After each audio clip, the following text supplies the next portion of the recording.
talk about every fight, but we're going to talk about briefly about the results and then a little bit on the fights that I watched. So first of all, of course, the first match of the day, Tagir Lumbakov versus Clayton Carpenter.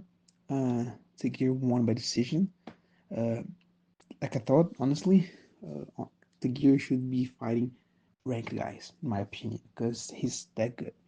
Bernardo Sopaj won Hiki Tercios by decision as well. Then we had another decision. We got Moin Gavrov uh, beating Pina Nakamura. And then another decision.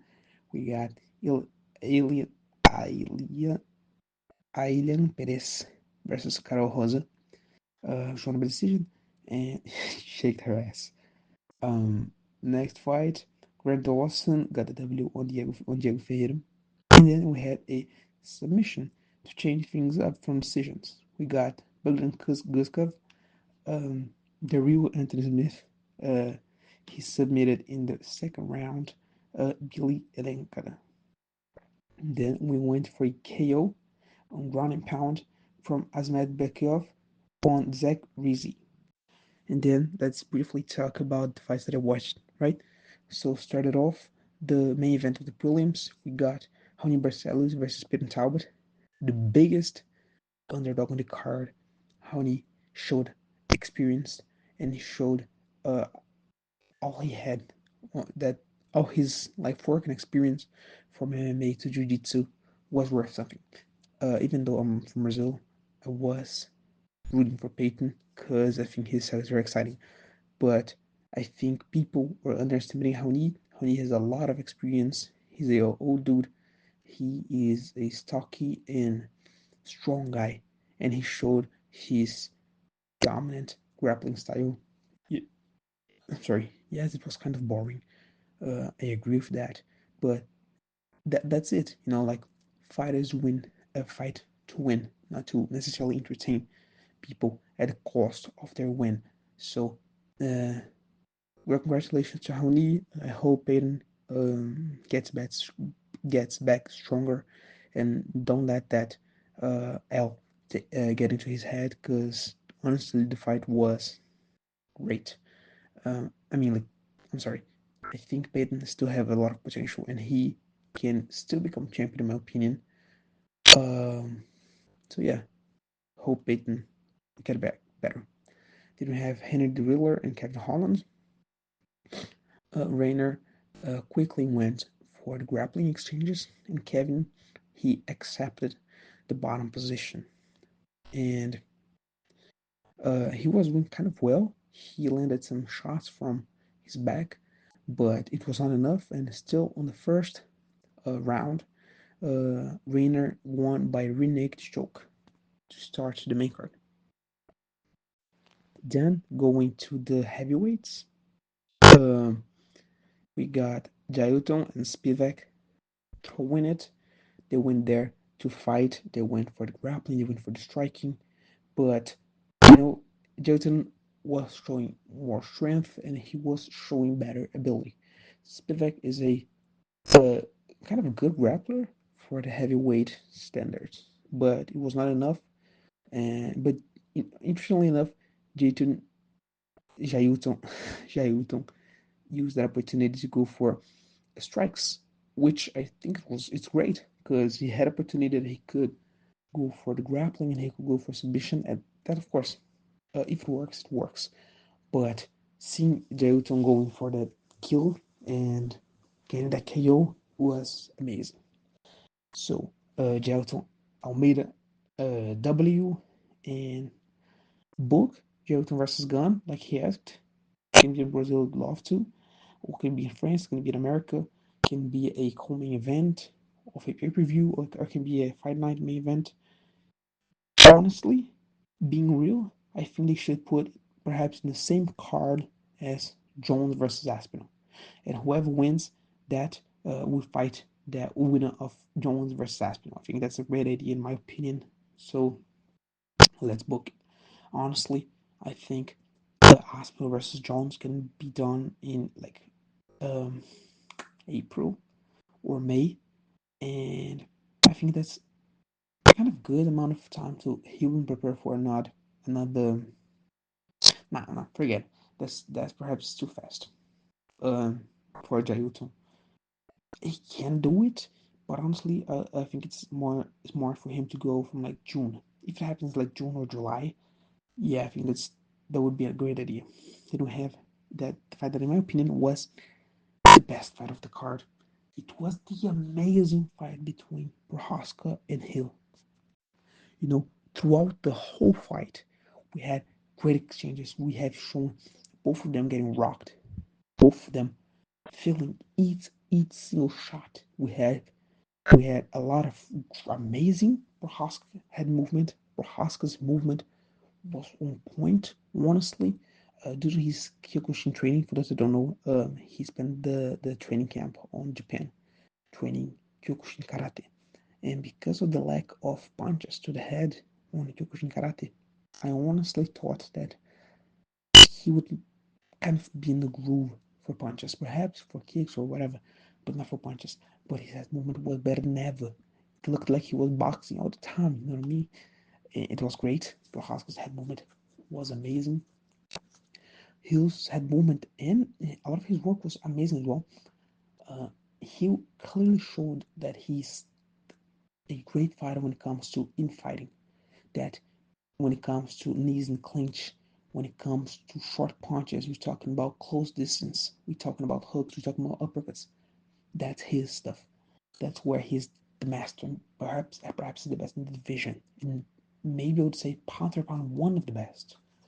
And you know, and in those moments, we see him shining. But in the moments where they would get in the outside, or Prohaska would come in and get out, or perhaps in countering, Prohaska would shine more. It was almost like a clash of styles, the classic clash of styles between in-fighter and out-fighter, which is extremely common in boxing, for example. But like Prohaska, of course, not a normal boxer. Uh, and honestly, if you talk about like the higher weight divisions, especially if you're talking about guys that's not short, because usually fighters that are short, they do this, but tall fighters from that bobbing and weaving, and dodging uh, by not like under shots, it's something rare, and it's amazing. Prohaska did amazing, Hill did amazing, and I think it's too early for a trilogy with Poatan. Honestly, I think Poatan should go up if he wins against Nikolaev, or Prohaska should fight another person.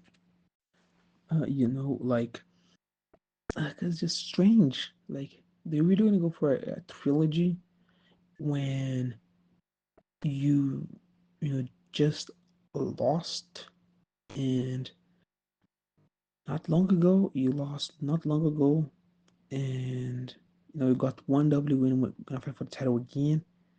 Uh, I'm not really sure about that. But I think that perhaps, we say fuck it for the Kalsberg and Blachowicz fight and make them fight Prohaska, or let Prohaska rest and do enough that fight. That's a great one in my opinion. Or we can, I don't know if he's injured, probably yes, but we can also do against Nikita Krylov. Less than that, like Merzkanov, I think, nah. Dynamic Race 2 would be kind of interesting, but still, forget that. Do the winner of Oberg and Blachowicz or Krylov. In my opinion, that's the way to go. And not just straight up another title shot. Um, he did well. He showed heart. I was doubting the Jamal Hill heart, but Prohaska was better technically. Physically, I don't see that much difference. Perhaps speed. Prohaska's speed is amazing for his size. He moves like a welterweight. That's my impression. But Jamal Hill still has heart. He's still top five material. And you know, I'm gonna do a preview video talking about the like which matchmaking to do next, but he did well.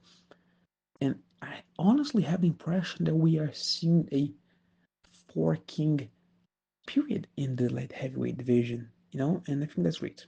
Now let's go for the first title shot. Title shot now. It's first title match uh, of the day and coming event. We're talking about Merab Dvalishvili versus Umar Nurmagomedov on the on bantamweight, and uh, I don't know if I'm just a hater or whatever, but uh, it's kind of magical to see a Dagestani losing in championship matches because it seems like they have like this plot armor that was just some way find how to win. And Marab showed that, you know, showed that that's not the case. He kind of broke this kind of curse. It's kind of stuff that was going on, right? And Marab performed very, very well. And Marab is a strange case because he just somehow finds a way to keep on winning. I never seen someone weaponize their cardio like that. Like in every sense of the word. I'm sorry, every sense of the word. But cardio, Umar was better. He's better at punching, perhaps not power, but he had better kicks. He better movement, better technically in striking, in grappling, in in fight exchanges, outside fight exchanges. But Marab just went and poured all his heart in the fight. And man, those haymakers, fuck it, I'm just gonna hit you with everything that I have and every single shot. And he rocked Umar that way. He moved Umar that way. And he got Umar tired as fuck. Honestly, third round, you could already see it. Uh, Rob, I'm sorry, let's talk about the previous round before I keep on glazing Rob. The fight in the first two was close. They had a similar amount of significant strikes, but it was very clear that Umar was taking less damage. He was doing the cleaner work. Uh, he was the one hitting way more than he was being hit, and he was just looking to be outclassing in a way, not extremely, but it was very clear that like Umar was perhaps one step ahead, maybe two steps ahead. Always two steps ahead. The Umar, the Umar, I'm sorry, but from the third on, he started getting tired because he don't have the experience, because he don't have training. And Marab was pushing a pace, and he started pushing an even higher pace while Umar started to get tired. So he won the third round, and still very close. And but you could see that he was getting quite tired. In my opinion, you could see in the second round that Umar was kind of getting tired. Well, not tired as fuck, still, but you could see, and in between rounds, second and third, you could see that he was bringing heavily and all of that. But like in fourth round, Marab, no, he toyed with Umar. He was joking around. He was doing all this stuff. He was taking him down. He was rocking him, just like laughing, pointing. Like it was almost like humiliation for Umar. And I mean, it was funny. I don't think that's kind of the right thing to do, like toy around with your opponent. It's kind of disrespectful. But no, still, he showed dominance in the three later rounds. The fifth was kind of closer than the fourth. The fourth was a complete domination. Honestly, it was like this close to being 8-8, honestly. But the fifth was closer. But by rocking him and taking him down, controlling him at the end, it secured the fifth for Marab. And it was a great fight, amazing fight, very technical in every sense. It was exciting. I love how Marab found a way to be exciting, and being a cool guy to watch, even though his style is like not that much. He's kind of a pressure cardio based wrestler that we kind of push you against the octagon and like take you down, then like get up, not that much pressure or whatever. I mean, it's better than the traditional heavy wrestlers that just lay on you for like 25 minutes. But still, when you find a way to make it cool, so great from Rob. And honestly, not champion. I'm not talking about championship. I'm talking about not champions. I think he is the second greatest bantamweight of all time. Perhaps he is already the greatest. But like the WC days from Lana Cruz kind of still kind of get me because of like the WA experience. Now, of course, the main event, um, Islam Makhachev versus Renato Moicano. Bro, Renato had a moment. He showed that he is high level, in, strangely enough, in striking, and he was keeping distance. And he kind of, I don't know if it was a slip, if he actually had a kind of flash knockdown or whatever, but he had a moment there. But Islam, he saw the opportunity and he went for the takedown and finished Moicano with the dart stroke. Uh, that's kind of the choke that he was training, and everybody kind of knew that that was his focus. But yeah, um, Moicano didn't lose anything by doing that. Maybe his confidence, but yeah, he kind of lost his confidence. But besides that, he didn't lose anything. If anything, he actually showed that he can stand with the champ. And perhaps if it was not Islam the champion, maybe he could uh, kind of actually go for a real challenge. You know what I'm saying? And actually make it close.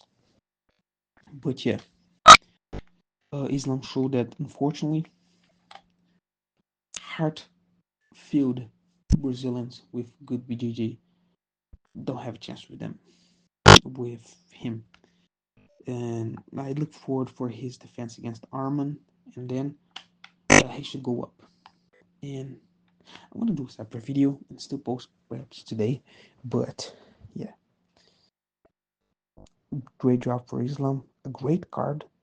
I was, you know, a lot of great moments. The knockdowns, the submissions. I think it was great. It was amazing, amazing way to start off the year when it comes to pay per views. And I'm looking forward for the next events.